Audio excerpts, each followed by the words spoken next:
ఇవాళ మనం కాకి ఇంటి ముందు అరిస్తే అది దేనికి సంకేతము? అసలు కాకిని మనం పితృదేవతలో కర్మల్లో అంటే పిండ ప్రదానం చేసేప్పుడు కాకి తింటే మంచిదని మనకి నానుడి. సో దీనికి రీజన్ ఏంటి? ఈ విషయాలన్నీ చూద్దాము. కాకి ఇంటి ముందు అరిస్తే కనుక మనకి శాస్త్రం ఏం చెప్తుందంటే, ఇది అందరికీ తెలిసిన విషయం, ఆ రోజు మన ఇంటికి బంధువులు వస్తారని చెప్పి.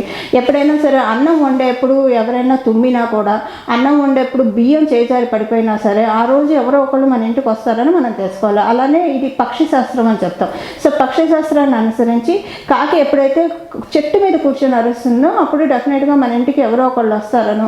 ఇదివరకు కాలంలో ఎవరో ఒకళ్ళు రాకపోయినా ఉత్తరాలు ఉండేవి. సో ఉత్తరాల ద్వారా కమ్యూనికేషన్ వచ్చేది.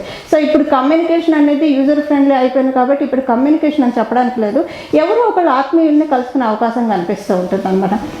కాకి మనకి పురాణంలో ఒక కథ ఉందండి. అంటే కాకి ఎందుకు పిండ ప్రదానం చేయాలి? అసలు కాకిని మనం కొంతమంది వెళ్తూ ఉంటే కాకి తనతో వెళ్తుంది, కాకిని చూస్తే భయపడతారు. సో కాకి కూడా మనకి అంటే మన పురాణ గ్రంథాల్లో చూస్తే కనుక ఒక పురాణ ఇతిహాసం ఉంది. అది మనకి ఉత్తరాఖండలో ఉందండి. ఉత్తరాఖండలో మరుత్తు అనే రాజు యజ్ఞం చేస్తూ ఉన్నప్పుడు ఆ యజ్ఞానికి కుబేరుడు, ఇంద్రుడు, వరుణుడు, యమధర్మరాజు వీళ్ళ నలుగురు అటెండ్ అవుతారు అనమాట. వీళ్ళ నలుగురు యజ్ఞం చేస్తున్నప్పుడు తిలకిస్తూ ఉన్నప్పుడు యమధర్మరాజు కూడా తిలకిస్తూ ఉన్నప్పుడు రావణాసురుడు అక్కడికి వస్తాడనమాట. రావణ బ్రహ్మ చాలా ఘోర తపస్సాలి. ఆయన సీతమ్మ వారి విషయంలో తప్పు చేశారు, కానీ ఆయన చాలా నిష్ఠాగరిష్ఠుడు. రావణ బ్రహ్మ ఆయనకి ఎంత శక్తులు అంటే ఆయన పంచభూతాలు ఆయన అధీనంలోనే ఉండేవి, నవగ్రహ దేవతలు కూడా ఆయన అధీనంలోనే ఉండేవి. అంటే మనకి పురాణంలో చూసుకుంటే కనుక ఇంద్రజిత్తు జననం అప్పుడు కూడా రావణాసురుడు 9 ప్లానెట్స్ని ఒక అలైన్మెంట్లో ఉంచి, అంటే ఎలాగ అలైన్ చేశాడంటే ఇంద్రజిత్తు తనకు పుట్టే కుమారుడు అంటే తనకు పుట్టే సంతతి కుమారుడే కావాలి, ఆ కుమారుడు కూడా చిరంజీవి అవ్వాలి, మొత్తం అంటే అఖండ భూ సామ్రాజ్యాన్ని పాలించేవాడు కావాలి. అలాగా ఆయనకి అంత శాస్త్రాల మీద పట్టు ఉంది.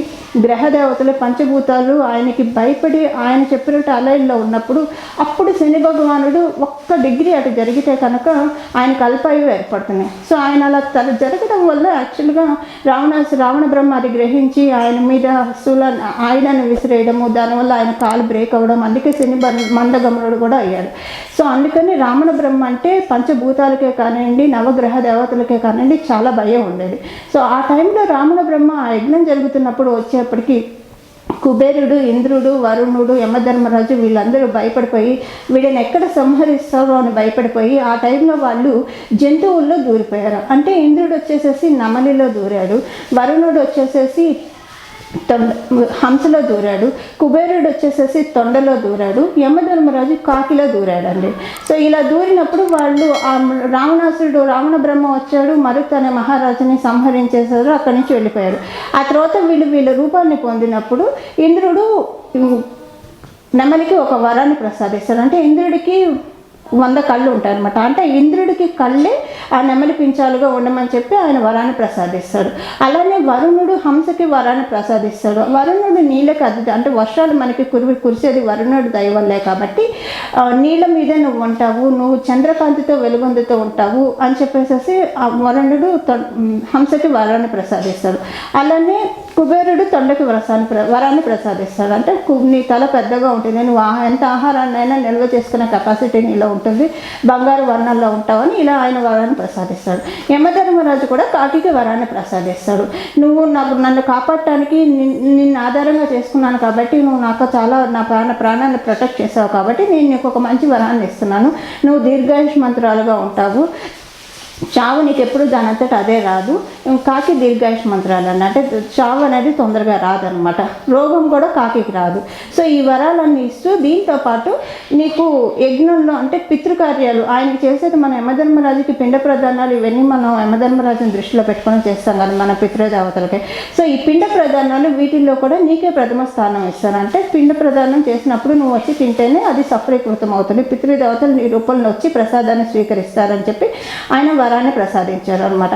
సో అందుకే కాకి అంత విశిష్టత. అంటే కాకిని చూసి భయపడతారు. కాకిని చూసి ఎప్పుడు భయపడాలి? కాకి మనం వెళ్తున్నప్పుడు మన తల మీద తనితే కనుక అక్కడ కూడా మనకి జాతకంలో దోషాలు ఉంటేనే అలాంటి పరిస్థితి మనకు వస్తుంది. సో వెంటనే వాళ్ళు మరుసటి రోజు కానీ ఆ రోజు వెంటనే తలస్నానం చేసేయాలి. మరుసటి రోజు గుడికి వెళ్ళి అభిషేకము, అర్చన ఇవన్నీ చేయించుకుంటే మంచిది. ఎందుకంటే అక్కడి నుంచి వాళ్ళకి ఏదో ఒక ప్రాబ్లం వస్తుందని ఇండికేట్ చేస్తుంది.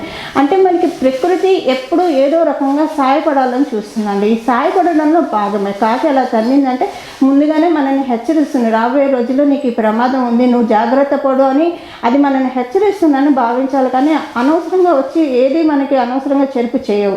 ప్లానెట్సే కానివ్వండి, మనుషులే కానివ్వండి, మన చుట్టూ ఉండే జీవజాలాలే కానివ్వండి. సో ఇంకొకటి, కాకి చెట్టు మీద కూర్చొని అరిస్తే మంచిది. సో కాకి గురించి ఇవి విశేషాలు. సో కాకి అంటే కాకి ఇంటి ముందు అరిస్తే ఏంటంటే చుట్టాలు వస్తారని వచనం. కూర్చొని అరిస్తే మంచిదండి. ఎప్పుడైనా మనం వెళ్తున్నప్పుడు కాకి అలా అరిస్తే వెళ్తే కనుక ఆ పని మనకు అవ్వదని తెలుసుకోవాలి. అంటే ముందే మనకి శకున సహస్రం ద్వారా మనకి తెలిసిపోతుంది అనమాట. సో ఇంటికి వచ్చి కాళ్ళు చేతులు కళ్ళు కడుక్కొని కొంచెం పంచదార ధాన్యం నోట్లో వేసుకొని నీళ్లు తాగి నమో భగవతే వాసుదేవయ్య అనే మంత్రాన్ని కనీసం ఒక 5 నిమిషాలన్నా జపించుకొని బయలుదేరితే ఆ పని అవుతుంది. వీలైతే కనుక ఆ పని ఆ రోజుకి పోస్ట్పోన్ చేసుకోవడం మంచిది. అంటే మీకు కుదిరితే నెక్స్ట్ డే కానీ తర్వాత డేస్కి కానీ పోస్ట్పోన్ చేసుకుంటే మంచిది. ఇన్ కేసు పోస్ట్పోన్ చేసుకోలేని పనులు, పెండింగ్ చేసుకోలేని పనులు అయితే ఈ విధంగా చేస్తే శుభ ఫలితాలు వస్తాయి.